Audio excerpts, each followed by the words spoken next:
Day 3 namin here sa Boracay and here's my outfit. Diba? Nakakapag-swimsuit na ang mami na ito.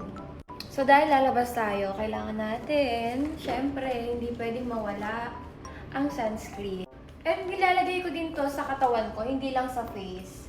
So ito yung baon ko for my body. Ayan siya. Kailangan lahat ng buong katawan natin ay mag-sunscreen para ma-protect yung skin natin.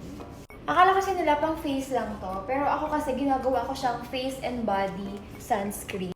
Even Marco, kailangan niya mag-sunscreen, pero meron siyang pang baby na sunscreen.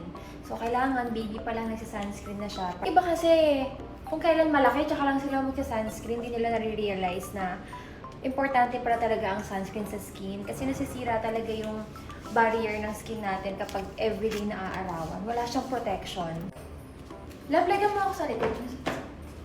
Kailangan yung likod ko buo din, meron.